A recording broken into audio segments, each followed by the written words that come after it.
My name is Seymour Politan. I'm the Exhibitions and Programs Manager here, and thank you so much for coming to this event in the context of Half-Life with Katrin Hornek and Brody Albert. There's an opportunity to see the show after, if people haven't seen it already. This exhibition is part of our Garage Exchange series, in which former residents from our international residency program, which is housed here at the Mackey apartments, return for an exhibition with a Los Angeles-based artist. I'm very excited to be here today to introduce Katrin Hornek and Parents Against Santa Susana Field Lab. By advocating for the complete remediation of the Santa Susana Field Lab, one of America's worst nuclear accidents, the site of, Parents Against Santa Susana Field Lab aim to protect nearby communities from exposure to the site's toxic and carcinogenic contamination. Parents Against Santa Susana Field Lab was founded by mothers of children diagnosed with rare cancers and seeks to reduce, to the greatest extent possible, the number of local families who have to hear the words, quote, "Your child has cancer." Melissa Bumstad, founder and co-director, became an accidental activist for the SSFL cleanup after her 4-year-old daughter was diagnosed with a rare and aggressive form of leukemia in 2014. In her previous life, she was a stay-at-home mom, and before that, a graphic designer. She lives in West Hills with her husband, daughter, who's cancer-free after a life-saving bone marrow transplant in 2017, son, dog, cat, and 6 chickens. She believes that it should be a basic human right to live in an uncontaminated environment. Jenny Knack, the co-director, jumped into activism for the SSFL cleanup after learning that her drinking water could have as much as 67% well water mixed in, contaminated with the Santa Susana Field Lab. She is a well-known face in the community as she has collected nearly 400 samples from local homes after the Woolsey fire. She holds a degree in anthropology from UCLA and lives in Simi Valley with her husband and daughter. To introduce Katrin Hornek, she lives and works in Vienna, and she studied performative art and sculpture at the Academy of Fine Arts Vienna and the Royal Danish Academy of Fine Arts. Her work playfully engages with the strange paradoxes and convergences of living in the age of the geological Anthropocene, where the effects of capitalism, colonialism, and extractivism are written into the body of the earth. Both her artistic and her curatorial practice assert an understanding of the intertwinement of nature and culture, implicitly arguing for more complex formulations. Most recently at Secession Vienna, the Riga Biennial, and Project Space Beijing. Please join me in welcoming Katrin Hornek.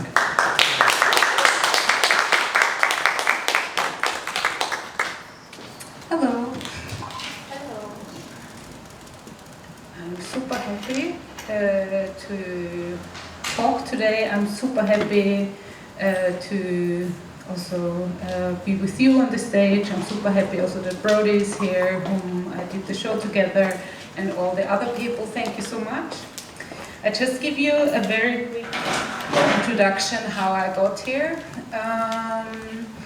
So what you see on the image is mostly the Anthropocene working group, the geologic part of it. You still see here Paul Crutzen, who was kind of the founder. He was a Nobel Prize winner for solving the, it's gonna come, ozone, the hole in the ozone layer hole. And the person on the left with the gray hair is Michael Wagreich. He's part of the Anthropocene working group, and behind him, you see I love pictures, is me. And yeah. Yes. So it was in a meeting in Mainz when it got decided that plutonium-239 is going to be the marker that everybody is going to look for in order to find a signal that starts this geological epoch, the Anthropocene, because it's the first human-made material that they say chronostratigraphically, that means like at the same moment in time somehow touches the Earth at the same time because of its explosive power and that it spread so much in the stratosphere.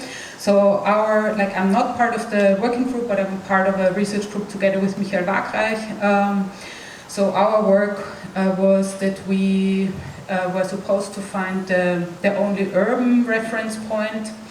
And so we were very lucky because this is the Wien Museum and it was rebuilt in 2019.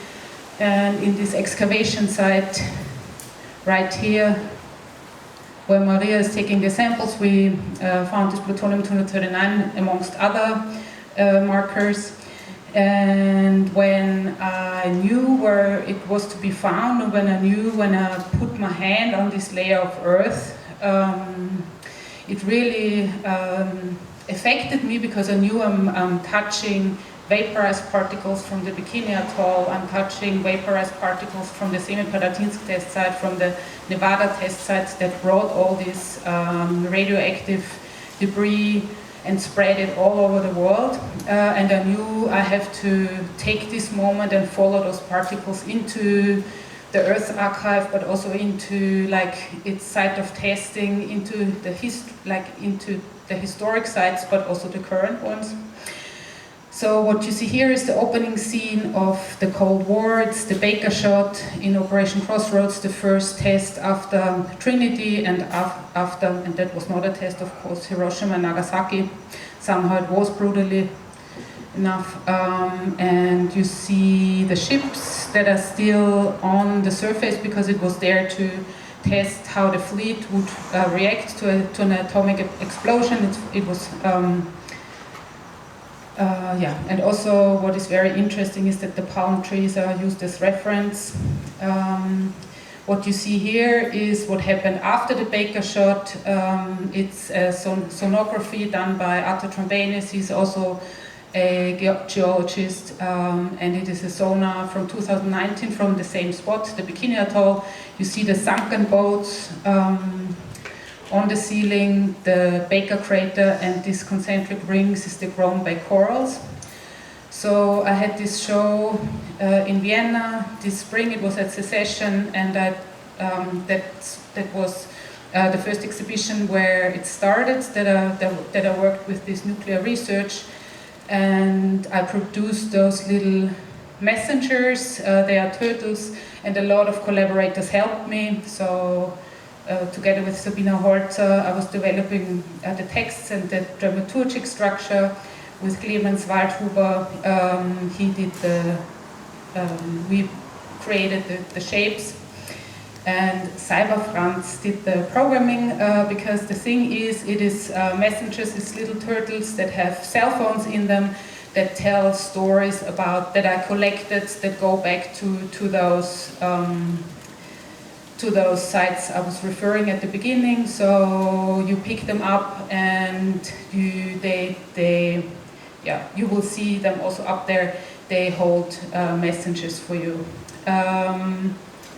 And then I got invited to come here.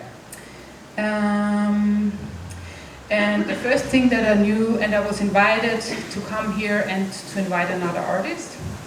So the first thing that I knew is that I wanted to invite Brody Alberts, who is here today also, and because I really appreciate his sculptural practice that is very much rooted also in concept-based practices, and that he's very busy also with themes of deep time. And today, unfortunately, we don't have so much time to go deep in his work, but please feel free. Brody told me he would be up for talking about his works later also. And the second thing I knew is I wanted to bring these parts of this turtle archive here and connect it with local research. So I reached out in my activist research network in America. I worked with Greg Mello, for instance. So he, gave me contacts, and I contacted these contacts, and then after a few circles of rounds, the first thing I found out was about the Santa Susana Field Lab, and Jenny and Melissa will talk about it more in depth, but I was really astonished that a site 1 hour away from downtown LA, which used to be also a NASA rocket test site, but also housing the first civilian nuclear reactor of America, powering Moore Park, would be so close and would have like a meltdown that not so many people know about. So I contacted Parents Against Santa Susana Field Lab and asked them if we can collaborate on a new messenger, on a new turtle, and here it is. It's also upstairs. I don't want to go into details because you can listen to it by yourself. And just another little note, there is also, you see them here, like fabrics, and it might seem, you might remember because it's the same as I used in Secession, here the Baker crater, but this time in color, here the sunken ships, and just a little side note on the use of it. So I would love to hand over to you. And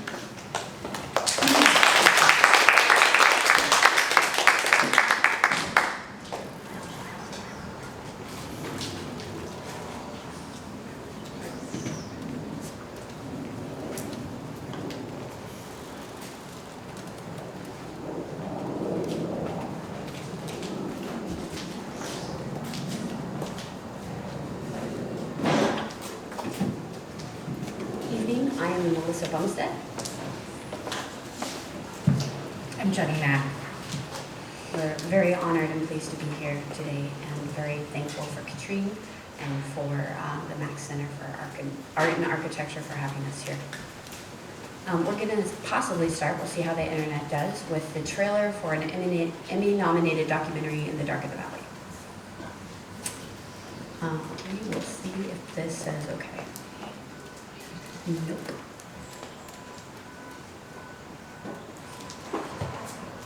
Do we think this will work, or should we go back? Go back. Skip this slide. If you would like to watch a trailer for an Emmy-nominated documentary, we would suggest going onto the internet. And it's called In the Dark of the Valley, and it was produced by Los Angeles-based director Nicholas Min. And you can also watch it on NBC.com, and we'll have information for that at the end. So let's talk a little bit. Let's first do a little poll here. Raise your hand if you have lived in Los Angeles for more than a year. Raise your hand if you have ever heard of the Santa Susana Field Lab. All right. Raise your hand if you've ever heard of something called Rocketdyne before the Santa Susana Field. Okay. So we have two, possibly three people, maybe you cheated, who have heard about the Santa Susana Field Lab. I did not, even though I grew up very close to the site, within 3 miles most of my life. My parents grew up right next to the site. They thought it was an urban legend. So let's learn a little bit about it. So you can see the SSFL here. It's a little hard to see, I apologize. It is located in the San Fernando Valley. Right now we are probably about 15 miles away as the bird flies about. It's about 20 to 30 miles from downtown Los Angeles. And I live right here in West Hills. Simi Valley is where Jenny lives. You can see the little map up there. And about 700,000 people, that's a pretty conservative estimate, live within 10 miles of the site. You can see that little red dot up there. That's the Santa Susana Field Lab. Sometimes we refer to it, we use a lot of acronyms, I apologize in advance, called the SSFL. And you can see that it is one of the headwaters of the Los Angeles River, which takes contamination all the way down to the Pacific Ocean. On the backside, it goes through the Arroyo Simi, and it goes through the Cayugas Creek watershed, and goes actually all the way down through the Cayugas Creek watershed, also into the Pacific Ocean. It is based on a plateau, which obviously because of gravity and erosion and all the things you learned in 5th grade about science, makes it very able to bring that contamination downhill into the communities below where all those people live. You'll notice that Brandeis Bardeen, there is a very famous Jewish camp that is literally down the hill from the Santa Susana Field Lab, putting those children at extremely high risk while they're just doing fun activities like growing plants and vegetables, and they have cattle there, and they camp and they do fun things in the dirt that could put them at extra risk of exposure. Jump in anytime. They share a property line. Property line with one of America's worst nuclear meltdown sites and one of California's most toxic properties. This is Bell Canyon. Shaquille O'Neal lived here in one of these multi-million-dollar homes. Many celebrities still live in these multi-million-dollar homes. It's a gated community. And this is literally the fence line with the Santa Susana Field Lab. Everyone assumes that if it wasn't safe, they wouldn't let us live here. Turns out nobody can define who they are, and even if they could, they don't care, and they will let you live there. We found that out the hard way. The Santa Susana Field Lab was formerly known as Rocketdyne. It's actually been owned by many different companies and government entities since the 1940s. Currently, it is primarily owned by the Boeing Company. You might know them. At one point, when we first started this work, they were America's sweetheart company. And when we would tell them that the site was mostly owned by Boeing, they would say, that's impossible. The Boeing Company, they're such a great company, they would never let something like this happen. Now we say the Boeing Company owns it, and they'd be like, oh, of course they would. Interesting perspective change. NASA, we have some great stickers here in the back that Katrin is very fond of. They're not America's sweetheart. They still have that reputation. That might change. And then the Department of Energy is responsible for part of the back site where they, at one point you'll hear, had many nuclear reactors. So this is the Santa Susana Field Lab as it exists today. You can see Bell Canyon where all those celebrities live. Sage Ranch Park, it used to be where they used to do Boy Scout campouts for a week at a time. Simi Valley, Thousand Oaks kind of is somewhat down here. That's where I grew up. Is anyone familiar with any of these areas nearby? Yeah, they're kind of familiar areas if you're somewhat native to the community. Before we move on, we took Seymour and Katrin to Sage Ranch Park. To be clear, they will still allow you to camp there. Yeah, and it's a gorgeous park. But when I first came into working with you, one of the first advocacy actions Melissa did was ending the Boy Scouts yearly jamboree campout because it shares, again, a border with the site. And Seymour, please let us know when we've talked too much, because you've spent time with us, you know we can talk a lot.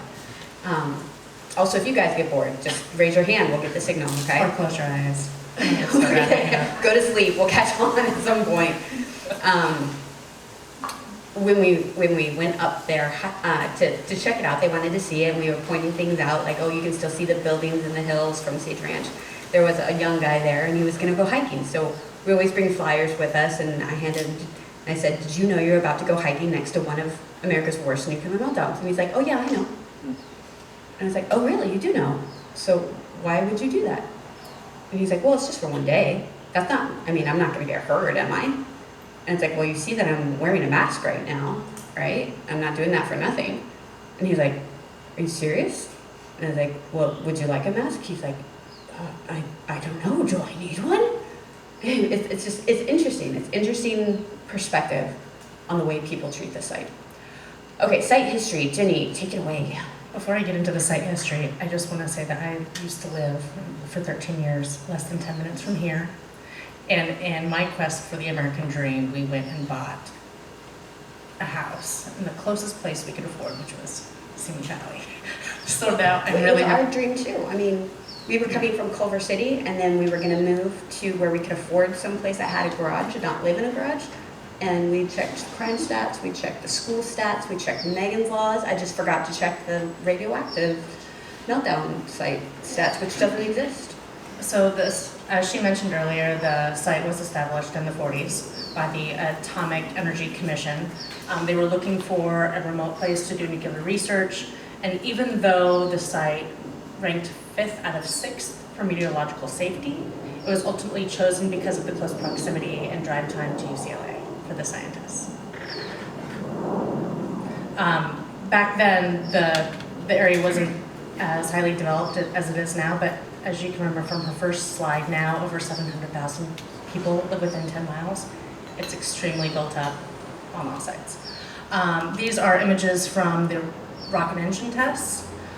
There's a lot of community pride about our aerospace history on the other side of the hill, And as Katrin was mentioning, this is all a result of Cold War, right? This was the race to space. This was, interesting enough, a lot of this was developed with Nazi prisoners who were brought over from Germany, who developed, from Operation Paperclip, helped develop America's space program. and she's made a short film about it, which we can talk about at another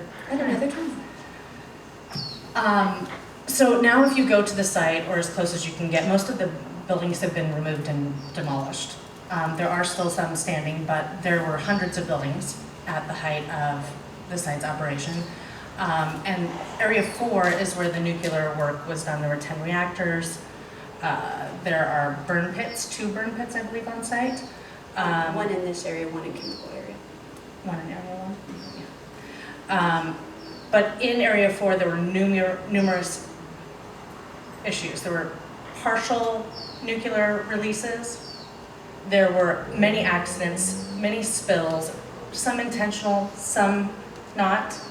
But it was literally a mess up there, and their waste disposal practices were, even by standards of the time, illegal. So it is essentially a wasteland. That land has been incredibly desiccated. They were literally the nuclear cowboys of their time. And as Katrin mentioned also, that this was meant to power the local city of Moore Park. This was meant to be the new nuclear age, you know, like the Jetsons. This was supposed to solve all of America's problem with nuclear energy, solve the climate crisis even. That sounds so familiar. And we won't take a huge tangent, but it is a part of Biden's Green New Deal to incorporate nuclear energy in our divestment from fossil fuels. And I always think that the SSFL is the poster child for the reason not to do this. Because to get them to remediate, which you will soon see, we will soon show you the incredible amount of contamination, is almost impossible. And part of the reason why we think that they don't want to clean this up and they don't want us to talk about it is because this is the poster child for what could happen, especially if they get the small modular reactors into every city like they're talking about. So in 1959, that reactor, the sodium reactor experiment that was supposed to power Moore Park, had an accident. They wanted the contract, so they let it run. And at that time, reactors were not housed in those dome-like structures. Well, they could have been. But they didn't. They, as you can see in this photo to your right, they opened the garage door and vented it.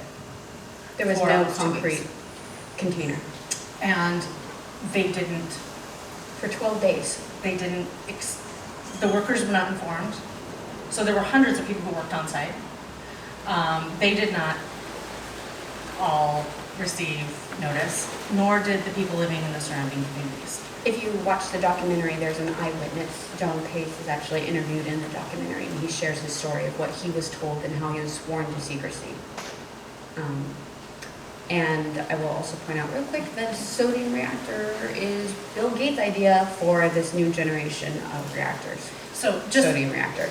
And we won't go off on a tangent about the small modular reactors that happen to use enriched uranium that are bomb grade uranium. But when someone tries to sell you them as an innocuous small solution that should be in the backyard of every neighborhood in the United States, I want you to know that per energetic unit, they create more waste than the large reactors. So while they may be small in size, they are more wasteful, and thus one could argue more dangerous, because that would take more of them to produce. And they're racist. And they could destroy the environment. But we're not going to get into that. Sorry, we're not going to go into this. No. But nobody knew, or very few people knew about this meltdown until the 1980s, when Dan Hirsch's students Dan Hirsch is the president of the Committee to Bridge the Gap, and one of his students wanted to find out if there were other instances similar to 3 Mile Island in the United States, and they found, sure enough, there was a melted blob in an That's image. a technical term. Melted blob. So That's a there was scientific nuclear science term right there. damage on a fuel rod in the SRE. This is from the Department of Energy, melted blob. 20 years of secrecy. In addition to that major meltdown, right now they're doing emergency action remediation on The chemical. Yes, Area 1's burn pit. Here you can see pictures of, there were barrels of contamination, and sometimes they were shot at, With high-powered rifles. which you can see in the upper left-hand corner. That's cheaper than sending them off-site for proper disposal. Which included burial in the ocean. They had, can I share this? Yes, please. I'm sorry, you guys. We also kind of have fun sharing this because it's just so crazy and we realize it's so crazy. And we have a saying that sometimes you don't have a choice if you get to laugh or cry. So when you can choose, laugh. And we give these presentations so much we can't just cry all the time, so we laugh. They had a saying, and we've been told this by former workers. The saying was, dilution is the solution to pollution. So by putting it into the air, you were diluting it. Putting it into the ocean, you were diluting it. And that is literally how they solved the problem of pollution, as they spread it over the community. And that is why the SSFL is so hugely contaminated. It's not because it's in barrels, it's not in vaults, it's not buried underground. It is loose, it is all fallout. And since starting this work to connect it with your work, we're realizing that there are many sites around the world that have used ocean dumping of radioactive waste as a waste solution that is You can cost see effective. all the barrels here of waste that they would blow up, that they would bury, that they would burn, and just violated. Sorry, that was yours. I love this photo. This is burning of waste, and you can see the smoke is not being kept on site with imaginary walls. Can I just point out Yes. something? Did you guys know that metal can travel in smoke? So things like lead can actually, when it is burned, metal can travel in smoke. So, for example, the Exide site in Los Angeles that is so contaminated that the Department of Toxic Substance Control botched up their cleanup as well. That's how the lead travels through the community, is through the smoke. And we'll circle back to that with the Woolsey Fire chapter. You took this one. This is Rockwell, which is one of the pre-companies to Boeing. They agreed to pay, this is huge at the time, this is 1996, $6.5 million. And two scientists accidentally blew themselves up at the Boeing site while they were illegally disposing. The FBI raided the site, and this is part of the reason why the site is no longer in use today. Off-site migration. Radionuclides have washed down from Area 4, that's what we were just looking at, into the Brandeis Bardeen Institute, which is we were talking about that Jewish camp. And amazingly, that camp is still running today. Strontium-90, we'll look at a little bit, but we'll talk about how strontium-90 and some of these other constituents, they act like natural particles, which I'm sure you found in your research. So, for example, not just strontium-90, but what is the other one I'm thinking of? The cesium, thank you, cesium-137, that is exactly what I was thinking of, thank you. On the slide, just There were tests done after the Japan bombings, and they found that children's teeth were absorbing it like calcium. So children were being irradiated with radiation from the inside of their own bones and their own teeth. This causes brain cancer, bone cancers, leukemias, because they're permanently being irradiated. This is the type of danger that radiation causes when it acts like a natural, like calcium. And strontium-90 is similar, can cause that as well. And that's why these radionuclides are so dangerous. They're long-lasting. And it's probably similar to how the turtle and the alligators absorb in their shells. And that's why they are such strong messengers, that they're bringing this message, because they are actually absorbing the radiation. That's why her message is so powerful with her art. So we are seeing this in our community. Bell Canyon is where we're showing that fence line, where the community is showing the fence line. Almondson Ranch is right nearby, and this is in a federally funded study that was done. UCLA. You know, sorry, I'm going to interrupt you, but we took out a slide that I think is important. The state, the Department of Toxic Substances Control is the regulator. They're part of Cal EPA. Yeah, the regulator for the site's cleanup. But they will publicly state at every meeting that they hold that contamination is not getting off site. And if it is not getting off site in levels that would. Not causing human health risks. So this we are is our making it response all to that. up.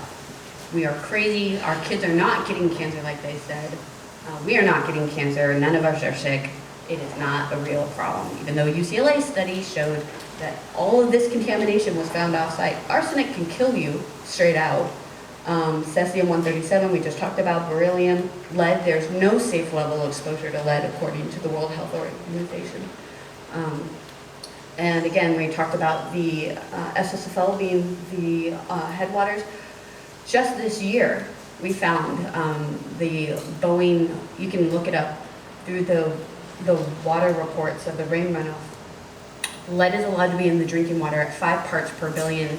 Just this year, we found it at 200 parts per billion from the Santa Susana Field Lab, going through the LA River, going through all these environmental justice communities, going through all the way down to the LA River. It's shameful. It's shameful. And we have to see if they'll even get fined for it. The Woolsey fire, do you guys remember Raise the your Woolsey hand fire? if you were here during the Woolsey fire. Raise your hand if you experienced smoke or ash from the Woolsey fire. Raise your 2018. raise your hand if you knew that it started at the Santa Susana Field Lab.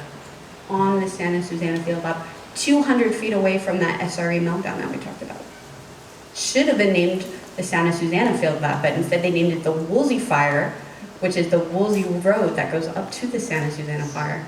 That was not a mistake. They didn't want anyone to know that it was the Santa Susana Fire.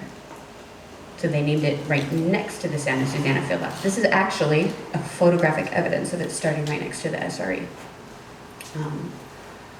So we worked with, well, when I say we worked with, we helped take samples.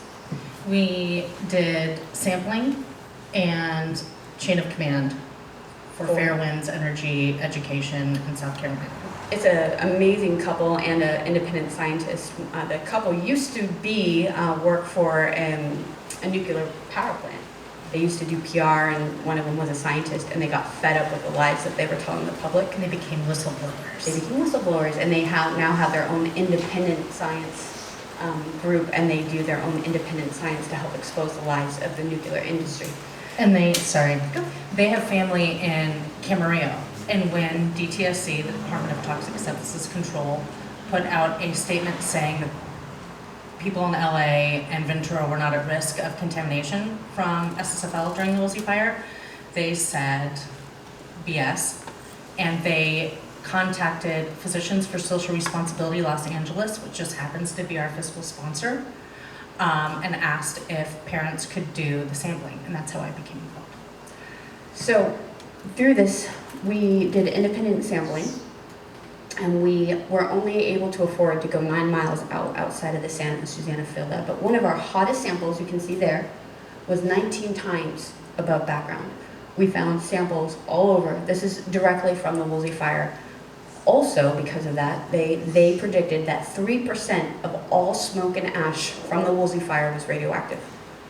So if you were exposed to smoke or ash from the Woolsey fire, there is a 3% chance that it was radioactive.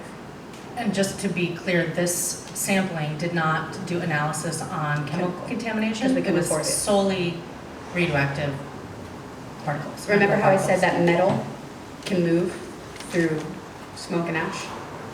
That's how this moves, right? And so when the DTSC, that government agency, says that contamination cannot move off-site, it moves off-site. It moves off-site through the wind. It moves off-site through the rainwater, like we said, through the LA River. It moves off-site through fires, wildfires. And this, again, is why climate change is such a big deal, because this was a climate change fire, right? And we're going to see more of these through the Santa Susana Field Lab, because it's primarily open scrub. It's fields, and it did not take up all of this radioactive waste. There's still plenty there to burn and to be moved off-site. I hate talking about that. I hate it. I'll tell you, I hate it. And you know what I hate even more? that soon after we learned about 30 people in our community were diagnosed with brain cancers that were directly linked to the thorium, radioactive thorium that came off site. And the scientist who did that study said that he believed that it was because of the Woolsey fire contamination, and most of them died from it. It was a fatal brain cancer. So, that's super fun to talk about. When we talked about other ways that the contamination can move off-site, the Santa Susana Field Lab is a big site. I don't know if you caught that in the early slides, but it has 2,850 acres. It's gigantic. And it has the potential to discharge 187 million gallons per day of rainwater coming off-site that could be contaminated. So we'll talk about some good news towards the end. I promise there are some rays of hope there, and we are working our butts off to do our best to protect the community and to protect our families, and it'll deal with this. Okay, so we talked a little bit about the rainwater. Something that I guess we're talking about it now. PCBs. Have you ever heard of PCBs or PFAS? These are called forever chemicals.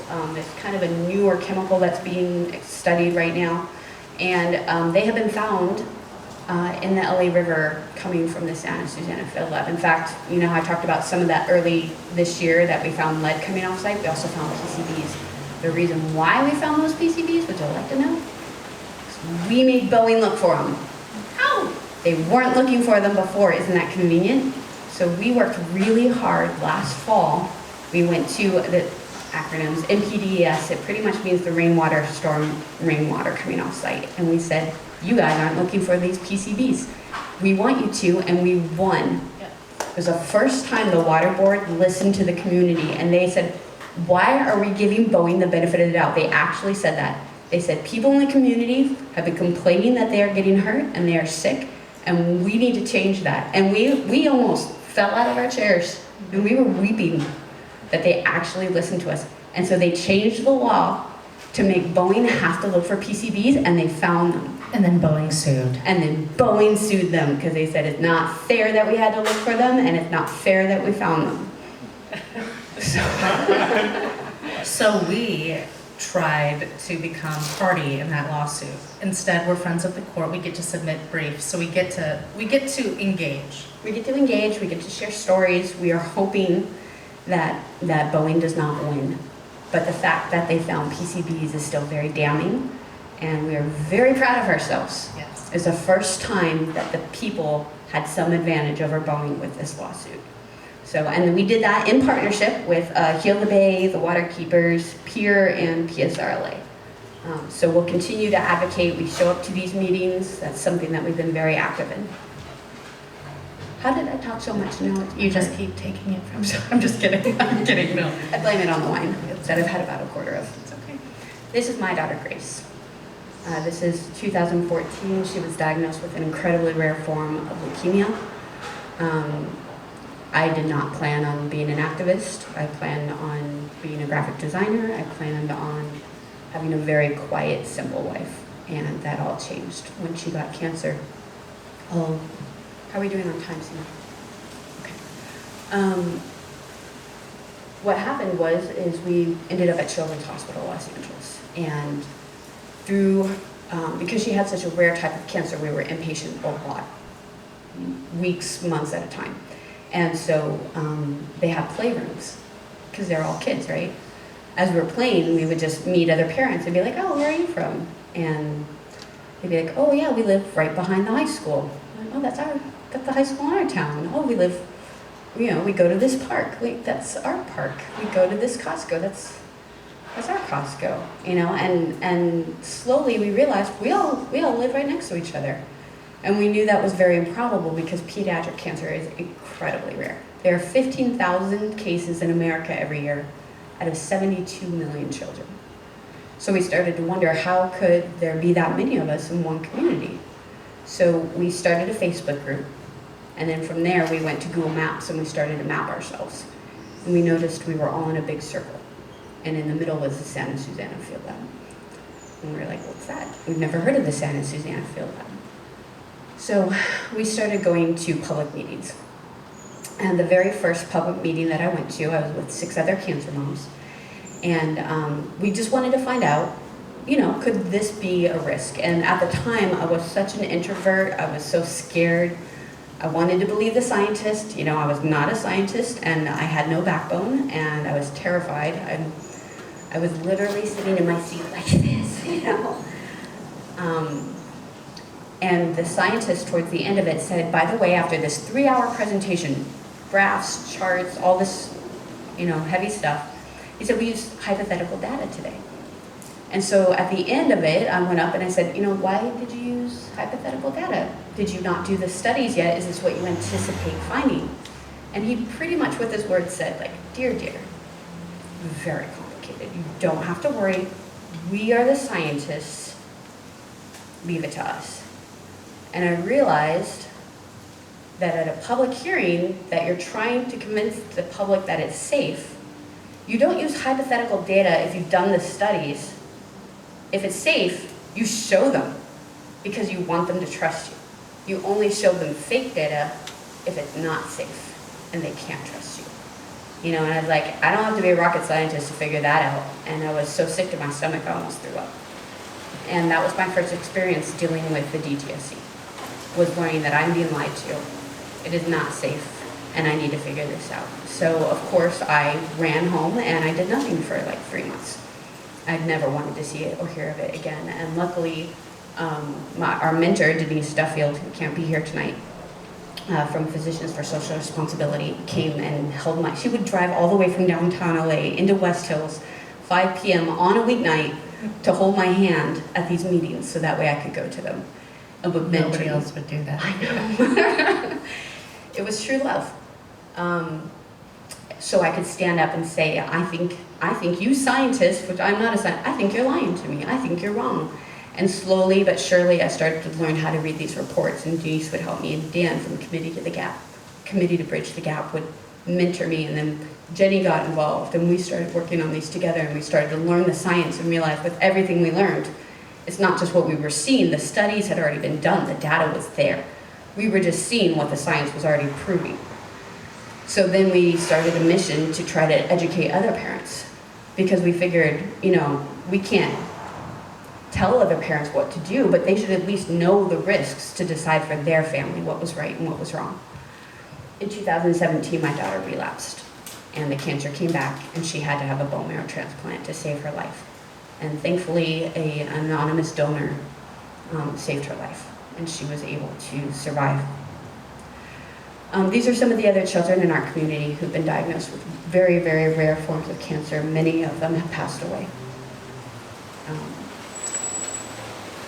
And just to be fair, I knew that there was like a sampling bias. Once I started working with her, we'd get emails from kids families where their children had been recently diagnosed, and I knew that was a Melissa topic, and I wouldn't even open the emails. But then when my daughter had a kid in jiu-jitsu, the coach's daughter was diagnosed this summer, I didn't want to get out of bed because all of a sudden it was random, and that scared me. And then this summer we lost 2 kids in the community. Well, we had a huge campaign to get, well, we'll tell you later, but there are too many families being affected. Reuters, a couple years ago, did a year-long study on it, and they came up with 80 kids that they counted in our community with cancer. It's absurd. And one of the things that you'll learn if you go on our website, spend some time, watch the video, watch the movie, it's not just our community. This is happening across America in clusters. So this is why we exist. This is why we do what we do. This is why we keep going when it seems impossible, because these are our kids, these are our friends' kids, these are kids in our community, and they will continue to get cancer because the contamination is still there. It is still coming off site. Plutonium-239, you mentioned, has a 24,000-year half-life. And that's just a half-life, right? It's got a 500,000-year danger life. Do they call it the hazardous life? Hazardous life, yeah. This is my daughter Grace, and if you go up and see her turtle, you'll see that she's got her beads of courage on. This is a really neat nonprofit through it works with Children's Hospital, but it's actually a national. And this is her Ella Barbie doll right here. You'll notice she has no hair that Mattel made. And for each bead, she got one bead for each part of her treatment that she got. And these are, you can't see, but the chains go all the way down. This is how many beads she got through 2 cancer treatments. And like the red are for each time she got a blood transfusion, and the black were each time she got poked with a needle. Yellow is for chemotherapy, white is for inpatient stays. The special beads are for every time she had to do something really difficult because she got mucositis, which is where, you know, the mucus lining of your throat wears away. And she would have to still take pills orally, and it'd be extremely painful. She was addicted to morphine multiple times in her childhood. And so if she was able to still swallow a pill while she had no mucus lining, she would earn one of these special beads. These glow-in-the-dark ones, that's for radiation treatment. Each bead here has a special meaning for something. This is for when she did school. Some of these are the big special ones are for when she had a birthday or a holiday in the hospital. So there are 350 chemicals of concern at the Santa Susana Field Lab.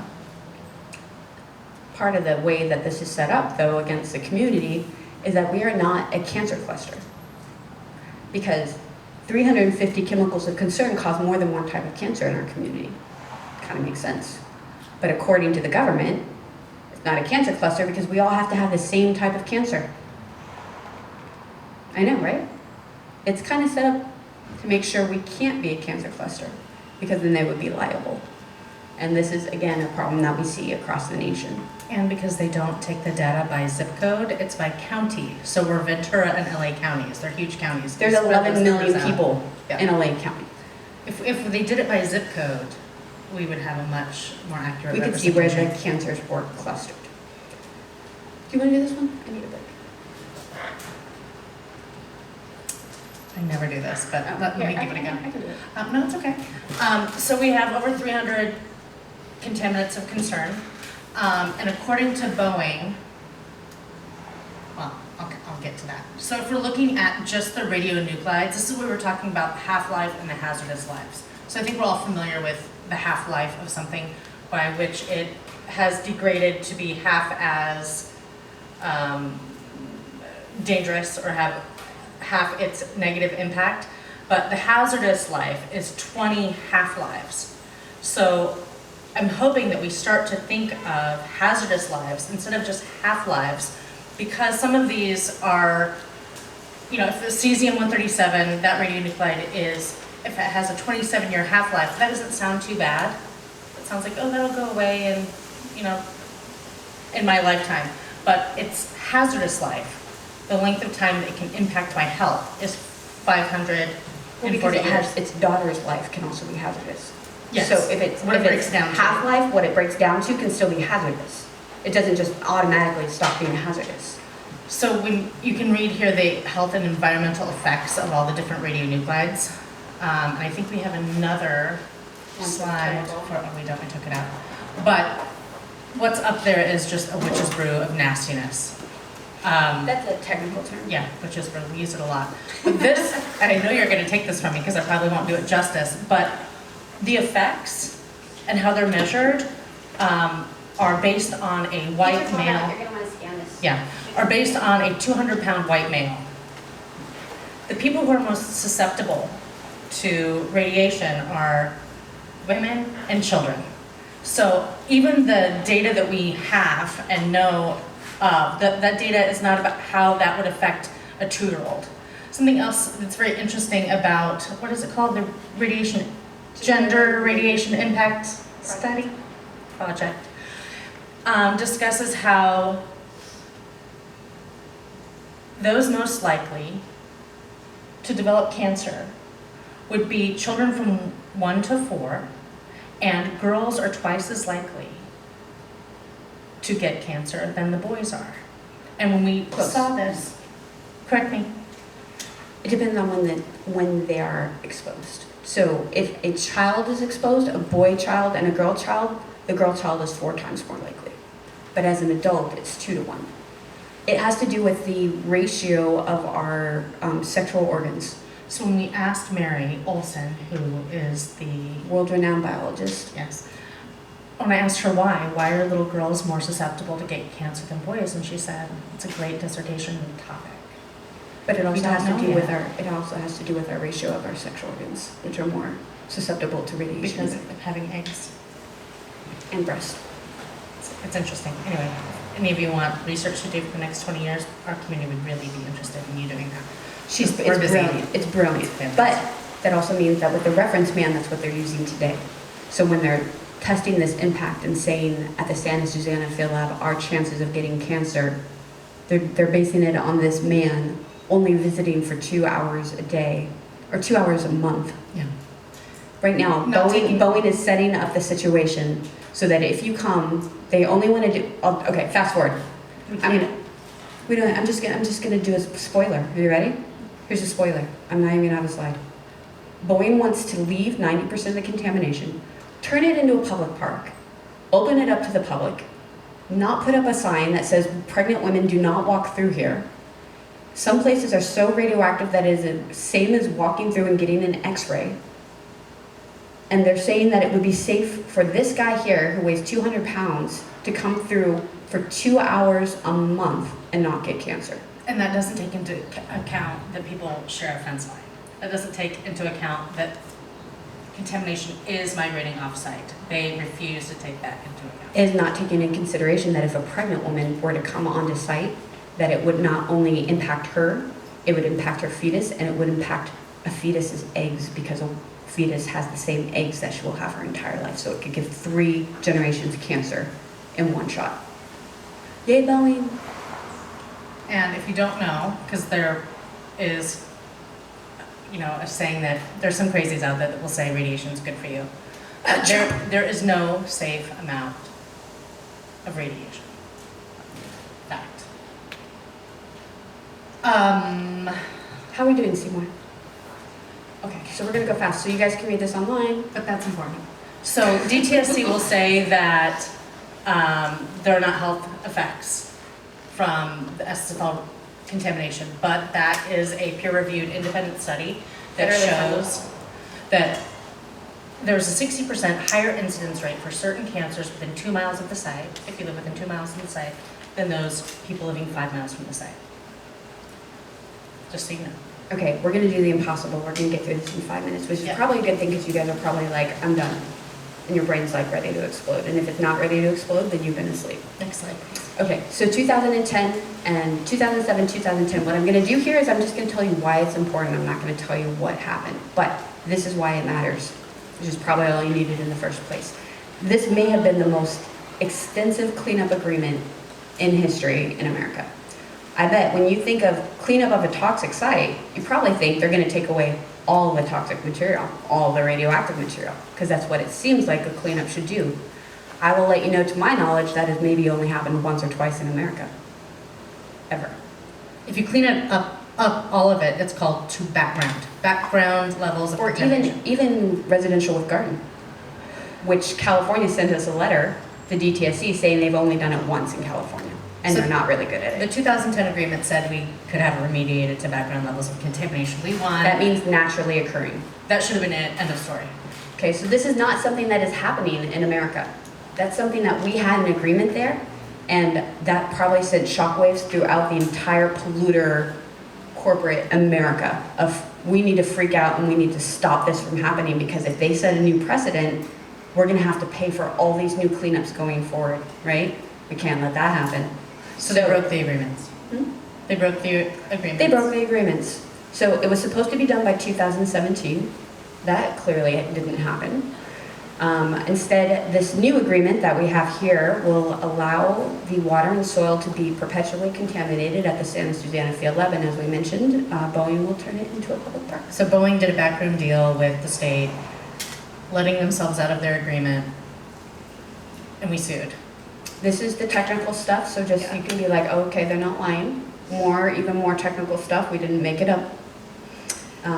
We have elected official support, however, none of the elected officials will champion this. We think that it is so scary to stand up against Boeing that they know that Boeing will fund their opposing party in the next election. So they're just not even gonna.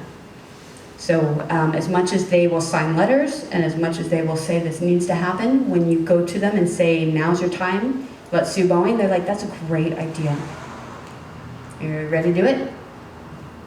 Not gonna do it. They have the County of LA and the County of Ventura and the City of LA and the City of Simi Valley have all passed motions promising they would sue if the cleanup agreements to clean up to background were broken.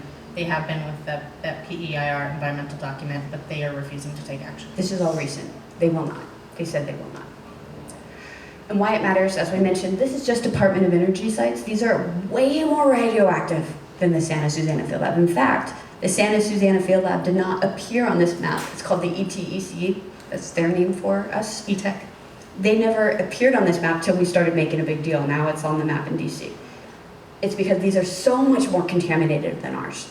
And we think the reason why they're fighting ours so hard, again, is because then they would have to clean up all these other sites to actually health protective background levels. They can't let that happen. We think that's why they are fighting us tooth and nail, even though ours is so much smaller than all the rest. They're not gonna let that happen. Same with Boeing. Boeing has lots of other Superfund sites bigger than ours. We may be NASA's most expensive. We are. We are NASA's most expensive, but it's By not far. just about NASA. It's about all the other contaminated toxic sites across America, which there are a shocking amount. There are a shocking amount of them across California. California is a very toxic And as state, Katrin knows, this is just, we're just looking at the United States. right? She's looking globally. Which is shocking. So again, we are in one lawsuit, so you know. We're in Two. another lawsuit, there you go. This is the lawsuit that failed. They said they wouldn't do it. But if you would like to help, you can scan this code right here. And it will take you to a pre-formatted email. All you have to do is put your name and address in. It will find out your elected official for you, and it will email them for you. Isn't that convenient? We did it. We make it easy. Easy for you. Some of you guys don't remember that commercial. Most of you won't. I know. You do? Easy for you. So I'm so proud of you. I know. It's the first reference I've ever made that you've remembered. It's because I live under a rock. I feel better now. A few of those slides got me today. I don't know. If you want to follow us for more fun, We have a lot of fun on the days that we're not depressing. if you want to be depressed and sad, you should watch the documentary because it is powerful, and I believe it's our biggest, strongest tool And it makes in it, informing people. if you of- want to let other people know about what's going on, the documentary is the easiest way to get a few friends over. And if you do a watch party, like we go to schools, we go to Pepperdine, we go to UCLA, we go to high schools. If you're connected to a university, we'd be happy. We come and we give Q&A after the documentary, or we'll give presentations. If you have a bunch of friends over and you want us to come do a Zoom Q&A, we'd be happy to. Whatever we can do to get the word out, that's what we're trying to do, because knowledge is power. We're looking to change the situation. We're looking to protect our kids. We're looking to protect our community. We're looking to protect the ocean. We're looking to protect the environment. We're looking to protect globally. You know, and this is how it works, is when we all work together. So thank you so much for allowing us to speak. And Seymour, how'd we do? Okay, great.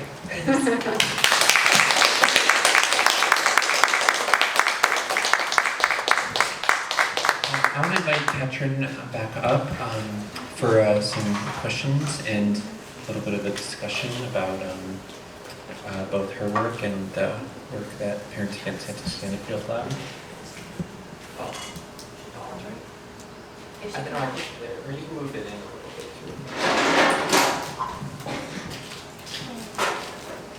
too. So does anybody have any questions to start? We've successfully melted your brain, as we often do. I guess just to begin, it would be great to hear from Katrin just a little bit about kind of the broader research that you've been doing globally and how the work that Parents Against Santa Susana Field Lab has kind of resonated with some of the experiences globally that you've found in your research. Hello.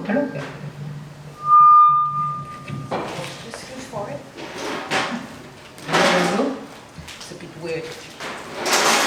Yeah. Can you hear me? Yeah. It's a bit hard to talk after you now, but well, as I said, when I started, it was mainly the atomic test sites. Like there were over 540 atomic bomb tests, overground atomic bomb tests spreading everywhere. And like I can assure you, if you don't have it from the Santa Susana Field Lab, you have it from the atomic bomb tests. This plutonium in your bones, because it's the calcium that's taken up. So I was more focusing on those, and just now through you and through being here, and also because Vienna has the IAEA, the International Atomic Energy Agency, which puts forward the idea, the peaceful use, the Atoms for Peace program, to build like those reactors in peaceful times for commercial use. That's not even creative. That's exactly the phrase that they used after World War II here. Atoms for Peace program. Yeah. Also, we had like a lot of Atoms for Peace shows in Vienna, and actually also this is how it's used today, like to push forward against the like global warming, to build new ones. In Europe, it's a big thing also.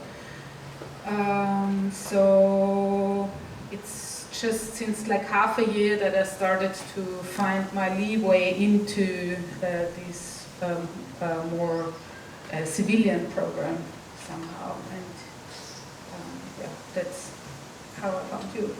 Can I ask, is that how because out here they're making it sound like AI is going to require these small modular reactors, and the internet is going to need like it can exist, the internet and technology can exist without small modular reactors. Is it the same in Europe?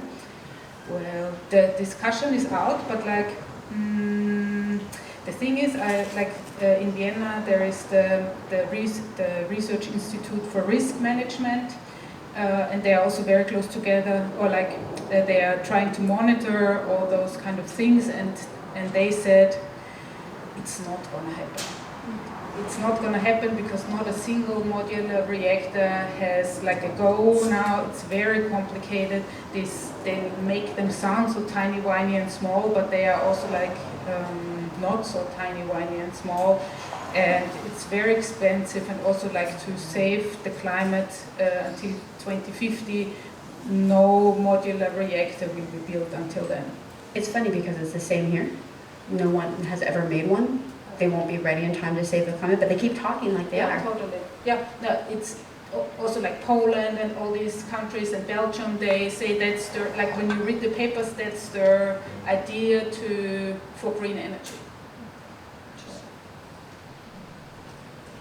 What does cleanup actually look like?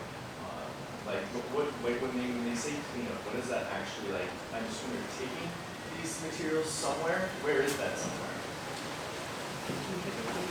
Well, you're going to fill in the gaps, but there is no permanent repository in the United States for radioactive waste. And what they have done at interim actions at the Santa Susana Field Lab is they have taken materials to recyclers, unlicensed hazardous waste sites. We have a cleanup action right now where there's municipal waste sites that are it's illegal to send radioactive waste to those sites. But it is a study in how not to spend more money to properly dispose of something. So what they should be doing is sending it to a low-level radioactive waste site that's licensed to receive radioactive waste. It costs more money, but even those are kind of interim storage solutions. They're not permanent storage solutions. Those do not exist in this country. Which again, why nuclear energy is so bad.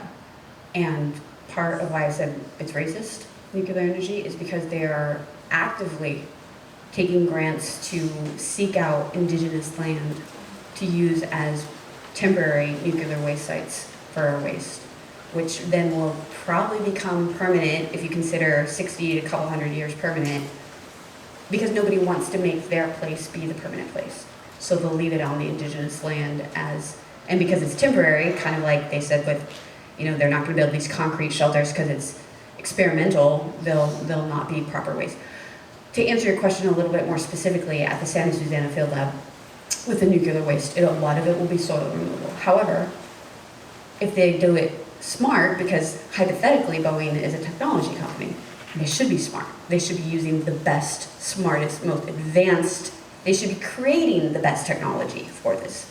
Instead, they're saying they're going to use the stupidest, most archaic, outdated truck shovel system possible, right? Because they want to scare us. So for this cleanup they're doing right now, they're taking 4 samples for laboratory radioactive analysis per 150 cubic yards. That's 4 samples for a football field and a half every way. That is essentially the definition of not looking for it. And that is what they're currently doing on site.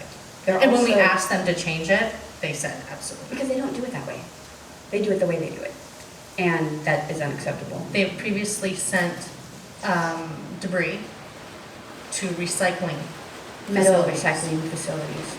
So we could be wearing radioactive zippers. Well, I have a feeling they didn't say, I mean, Dan says that, but I feel like they put it to the metal recycling. So it could be in school rebar, it could be, and again, when these things have 24,000 year half-life, that's the worst case scenario.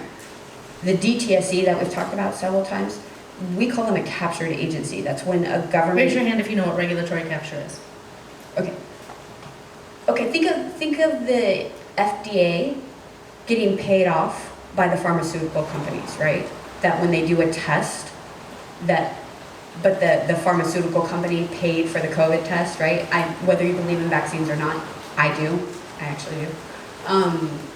But that's the idea, right? Is that you can't do a test and say that you're a regulatory agency if you're getting paid by the companies to do the test, right? That's a captured agency. So the responsible parties at SSFL have had undue influence on the regulators to the point that the regulators do not enforce their permits.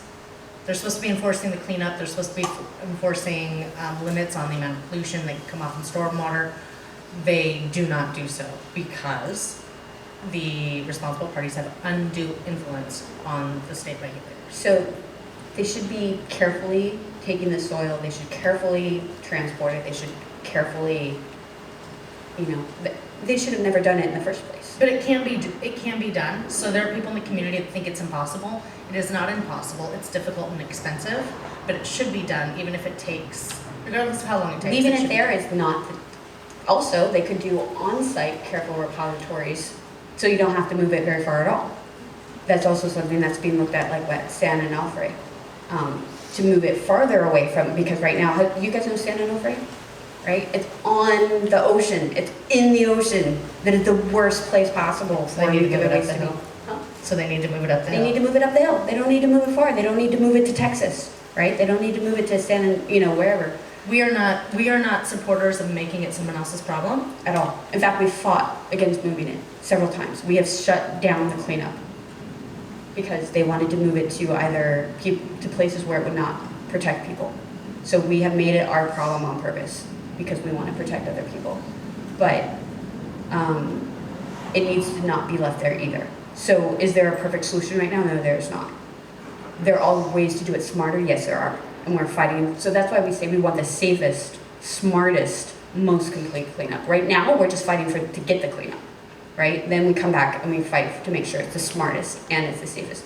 For the chemical side of it, there are things that can be done, like with lead contamination. They can do moss, they can do mushrooms, they can do sunflowers. People are like, well, just plant the sunflowers and you're done. Well, actually, then if you do that for radiation, then the sunflowers are radioactive and you have to take the sunflowers and you have to dispose of them. Right? You can't just plant sunflowers and that's a done deal. It's not that simple. But there are things you can do, like there's new is it perchlorate or is it dioxins? There's a new bacterial process that they're looking at. Like there's new things that are being researched that can be done that might involve less removal of soil. They're expensive. They're things that aren't being looked at seriously enough that we think should be looked at more and should be done more, because again, Boeing could be setting this golden standard that could then be used across the country. They have the money to do it. There's an They're not doing unwillingness. There's it. an unwillingness to improve the best practices or best management practices to the point where they're actually going to be health protective solutions. And what I fear, and I think it's a realistic fear, is that until we accomplish that, until we are willing to do real cleanups, because it's not just, there's so many corporations that are polluting, right? Our environments are so incredibly toxic, and until we take seriously the land stewardship responsibility of making things cleaned up after, you know, we do whatever advancement it is that we want to do, we're creating an inhabitable environment for ourselves. Sorry, long answer. Sorry. Is that okay? We promise not to be so long on the next one. Don't be afraid. And you can interrupt us. We said we do talk longer. Sorry. What is the response from like people who work on the site day to day? Do they even know how toxic it is? We get divided answers. Yes, no, and but. Half of the people, most of the people are very mad at us. They say, how dare you? There was so much civic pride. They were saving the whole country from the Russians, don't we know that? Like, they were saving us from this Cold War. They sacrificed their lives, they sacrificed everything, and how dare we now point fingers and say that, you know. But there are a lot of people who worked on site who contracted cancer and other illnesses, and there are programs to somewhat Federally compensated. Yeah, to compensate them. There has been a big impact in the community because that was a huge job provider. There's a lot of aerospace stuff going around in that region. I think that we should become more comfortable with letting our intellect hold two things at once. Yes, there's a reason to be proud, maybe, for the advances that we've made. And we have to understand that we have a responsibility to current and future generations to clean up our mess. Some of the people have turned around and now are advocating for, like Bonnie Clee. She's an amazing lady in our community. She was 19 when she became a secretary on site. And have you seen Hidden Figures, the movie? You know how they used code words? They would use code words for things like plutonium-239. They weren't using the real words. She had no idea, even though she worked on site, that they were using radioactive material. She used to walk and hand out the paychecks to the men in the field using that kind of material. In the radioactive areas. Mm-hmm. And she got bladder cancer, which is a radiosensitive cancer, very young. And lung cancer. And another cancer too. Yeah. Anyhow, she's had 3 cancers now. And she turned around and now she's fighting to make sure that other workers who were denied that federal compensation, she's helped 1,500 other workers get that compensation. So some of the workers have been real, you know, they've helped, they've been, what's the word? Exposed. What's the word? Help me out. I don't know. Somebody help me out. When you share the company secrets. Oh, whistleblowers? Yes. Yes. Thank you. Okay. So there are good people. So it's half and half. Well, and that we recently had a gentleman on the site tour that was very inquisitive and critical in his questions from the responsible parties. He was really drilling them, and so we got his number afterwards and wanted to know more, and he had worked on site for many years, and he doesn't want to become explicitly involved until he retires, because he doesn't want it to affect his pension. In fact, we've been told that many people have been afraid that if they speak out, it will affect their And it's not an unfounded fear. When I first became involved in this, there were some other women that were doing this advocacy work, and the water company, there's a private water company in Simi Valley that serves 30% of the city, and they use 2 wells that the EPA has stated could be contaminated by SSFL groundwater. And so when they went, I wasn't there, but when they went into the private water company, 2 of the women were served with cease and desist notice. One refused to ever join any action with us ever again, and the other one put her house on the market and moved to Tennessee. immediately. By the So- way, at that meeting, they had armed security there for 4 months to meet with them. There's a real risk of being, Boeing is going through generations of advocates. So the cancer moms that sued in the past had gag orders that they signed. So yes, they had their medical bills paid for, but they can no longer advocate for remediation. And if you're an impacted family, I wouldn't blame you. I would probably settle as well. But there is a risk. People are afraid of getting sued, or, Boeing is not fond of whistleblowers, as we know. Yeah, we had a lot of people point that out after they died. Oh, did you know that Boeing's killing whistleblowers? Yeah, thanks. We know. How do you find, Allegedly. from the people that you've interviewed on your turtles, are they, it seems like a lot of the people there, maybe it's more historic contamination. not only, like there is also like, I only brought a selection of 5 here, or like 4 old and that I felt make sense within this context, but for instance, the Semipalatinsk test site, it's today in Kazakhstan, and it was one of the most important Russian test sites, and until today there is no fences. People, when they closed it down, people started taking the metals out to sell it, because that was all the economy they had, like this test site. So China put up these detectors, because so much radioactive stuff went over the border. So many people, like there is, yeah, it's really still, yeah, no cleanup, no signs. I wanted to ask you another question, and maybe of you and of the room.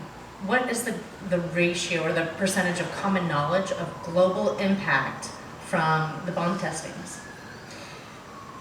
Like up until now, up until I started doing it, I had no idea. We didn't learn about it in school or anything, and people I talked to, they were like, yeah, you know, we know there were some tests, but that it's over 550 overground atomic bomb tests, and they stopped testing overground in '63, because worldwide you could see like there were baby teeth studies, and you could also, in Austria there was a lung ash study where you could trace in the lungs of dead people, you could trace the bomb tests. So Raise your hand if you knew that the tests, the nuclear bomb testing, had a global impact and raised the level of radionuclides in the world. Oh, more than I would have thought. But I didn't know until I I didn't started know this. about that in school. Not even in college. We should make that part of it. Yes. I think that we will. My daughter has an ethnic studies, ethics. No, like Ethics? A racial ethics. Yeah, something in high school. That's really interesting. No, and I think it's really interesting too. People, just random, they always tell us, well, in Chernobyl, people don't die. There's people living in Chernobyl, like the animals aren't dead in Chernobyl, so I think you guys are freaking out over this. Like, we're told all the time that we are just freaking out over this, and we're making it up, and that we're fearmongers, and that there's no big deal. And then I read the other day in a story on National Geographic how they're euthanizing all the dogs in Chernobyl, the wild dogs, because it's spreading radiation. The dogs are taking the radiation out, and they're finding all the damage being caused to the dog population. So it's like, it's not as simple as people think it is, and it's happening more. And it's a relatively new problem. I mean, the 1950s is not that long of a time to study these generations of you know, we've been really fortunate. The people that we get to meet is unbelievable, like the caliber of genius that we get to meet and research. And some of the research that we're learning, like with Mary Olson and Northeastern University, some science that's happening over there, that they're studying the genetic research, the genetic deconstruction of DNA that is happening with radiation, that it can even be inherited, and the way that maybe the DNA deconstruction of one person being exposed to radiation might not even impact the first generation, might happen to make the second or third generation more susceptible. So if to I was cancer. pregnant, it could impact my Well, not daughter's even- eggs. But even not even pregnant, maybe even just susceptibility. Right, but if I was pregnant If you right were, now, right. it could affect Cause 3 my generations. grandchild Children. if the fetus was a female. Right. It's just really, it's new science, and that's what people keep forgetting, that this is all very. Oh, by the way, SpaceX might not also be great for the environment. Nobody's talking about that. Everyone's like, yay, science, we're going to Mars. And we're like, that ruined our environment. Every time we're like, I wonder what's falling on us right now. Might not be that great. Any other questions? Or ideas? Not an earthquake, so that's good news. I have a question about where to start with this. In part because I grew up near a site that's not radioactive, but was a burn pit for things like napalm, and then also like fire safety equipment, so that That's U.S. not good. soldiers could survive napalm. Where? In central Massachusetts. And the site was like really minimally remediated, and then it was transferred to the Department of Fish and Wildlife to be declared a wildlife area. Which is a classic, from what I Right. understand, process. Yeah. To basically not fully remediate the site so that human beings can live on the site. Right. There's like a bunch of other standards from what I understand. Yep. Anyway, I had a friend who passed away when I was a child of a very extremely rare cancer, adrenal cortical carcinoma. And I'm like sort of realizing this. I'm writing something about this right now, and kind of realizing how toxic this site is, and the fact that there were sort of like many people who could have done something about this and who just didn't do anything and knew that it was a problem. And I guess I'm wondering if you could like say something about how to start doing something about something like this. How did you get started on this? And then also from a sort of the perspective of an artist, I'm a writer. I'm trying to write something about this that's like, sort of tears me up inside, because there's people who just really don't want to think about this, who've lost people because of cancer. Yeah, sort of a big question, but Can I say something before you two go on? like how do you balance the sort of desire or lack of desire of people to be involved in something or to remember what happened, and the desire to like do something about this kind of problem? I don't know if this is going to be an inappropriate answer, but as a citizen of a capitalist country, I feel like we are going to have to change our perspective from producing, generating things that generate wealth, and put into the cost of all those actions stewardship for land and responsibility for remediation, or preventing things from even preventing the mess from being made. So I feel like we give these corporations and scientists the ability to be 6 years old and do whatever they can just so we can either get to Mars or produce the next gadget. And I think we are going to have to change from the idea of production to the idea of preservation and stewardship. Sorry. And have a prevention plan, pollution prevention plan. First of all, I want to say I'm so sorry about your friends. I'm so sorry. And it sounds like PFAS. Yeah. At thousands of times the levels that have recently been sort of suggested as a benchmark. Thousands of times. They just have to do a study on how much PFAS was in that. And the private wells right next to the site. Oh no. I can connect you to some coalitions. Coalitions are a great way to get started. We're in several different coalitions, chemical coalitions and just toxic environment coalitions, and they're a great way to network and to share resources. We can get you connected to a great journalist, a Reuters investigative journalist, who also has a lot of great connections.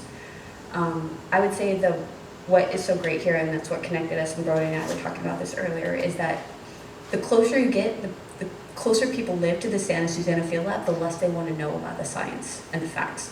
It's too scary. They feel too overwhelmed. They feel too powerless.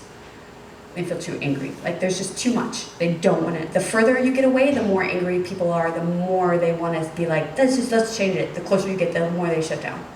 And we found that true. That's a lot to carry. That's why we laugh as much as we can. And that's why we do art as much as we can. And that's why when Katrin came to us, we're like, yes, this is what we do. This is because we have to break through somehow. If we just make people feel sad all the time, there's only so much. I mean, some people can do it really well. There's a certain gift that you can make people weep. I'm tired of crying all the time. And with the work I do, there's weirdos out there who just like to cry. And I don't want to collect them, it's not my thing. So we do weird art, and we do, not that hers is weird, hers is brilliant, but we do weird art. You'll see it back there. I do weird art. We do tongue-in-cheek, we do parodies, we do Lego stop motion, we do things to try to break through people's paradigms of what this should be, to try to get them to think of it differently. And if writing is one of your gifts, that's a brilliant gift. it's a useful gift. I have a book idea, actually, for you. Already. But you also allow yourself to take breaks because we always allow ourselves mental health. We take big mental health breaks because the difference for you writing a book compared to someone over here is that it is intensely personal. And Katrina and I were talking, and I was saying how exhausted I get because it is my family and it is my community. And she's like, well, I can shut the laptop, and I cannot. You know, and that is a big difference. But the beauty of what she's doing here is that it's getting people to look at it differently than what they thought how they would see it, and getting to interact with it in such a brilliant way. I think that it is really important. You know, I think that's why art is so important, is because it gets people to think of it differently. But there's your turn. Well, like when I knew that I had to work with this plutonium issue, I was really freaking out. I didn't want to do it. I thought it's like impossible to work with it, and like what can I do? Like just like being with these few particles that you have to look for ever to find them somehow. But I have a very good friend. Her name is Heather Davis, and she wrote in a book like that art can help not only to think through the Anthropocene, but to feel through the Anthropocene somehow. And I had the feeling by like trying to find formats that are accessible and that are kind of mediators maybe, that I try to let other people speak and to collect those kind of things and put it in a sense-based frame where like all the senses can be involved, or as many as possible. That's at least often what I try. It's an offer. It's an offer for people who want to get involved or who want to listen. And I guess that's what you can do in whatever language you speak somehow. It's also, there is really a limit to it. Like, art and activism, it's really a complicated line, and I'm truly an artist. So, yeah. You can do it.